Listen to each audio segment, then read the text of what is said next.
Tally by Suki Starchild. Over the years, Reaver had attended somewhere in the neighborhood of 640 funerals. He didn't know the exact figure. He'd only started counting out of boredom, and then he'd never stopped counting out of boredom, and then he'd stopped attending them. He hadn't been to one in a century or so. They were all a bit samely. But sometimes the deceased turned into hollow men, or had been buried alive. There was a plague years and years ago, with catatonia as an uncommon symptom. People were often buried with a bell string.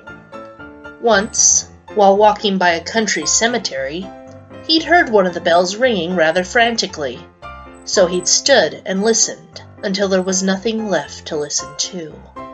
It had taken up the better part of a whole day. But that was rare.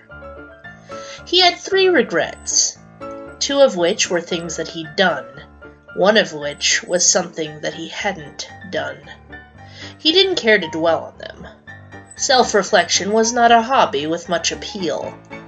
There'd been fewer lovers than people suspected, only about 75 or 80.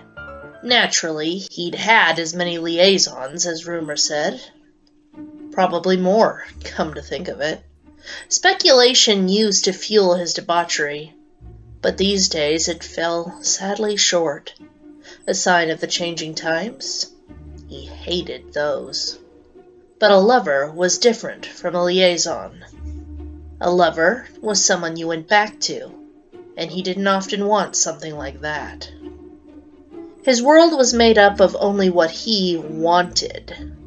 Maybe that was why it had gotten so hard to surprise him. He'd had a handful of adventures, of course, 7 or 3 counting, the big ones, the ones that amused and delighted with their intricacies and betrayals, the ones that fascinated with their extremes, showed him those strange glimmering crossroads where one must choose between the intangibility of goodness and the comforts of corruption. Some people chose the first. Silly creatures.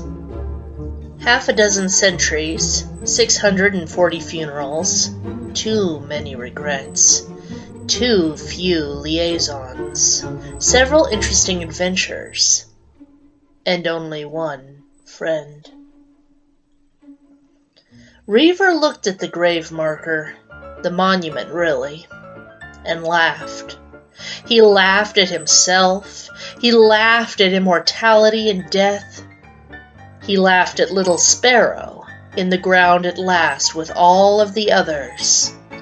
And everyone thought that was terribly inappropriate. So he laughed at that, too.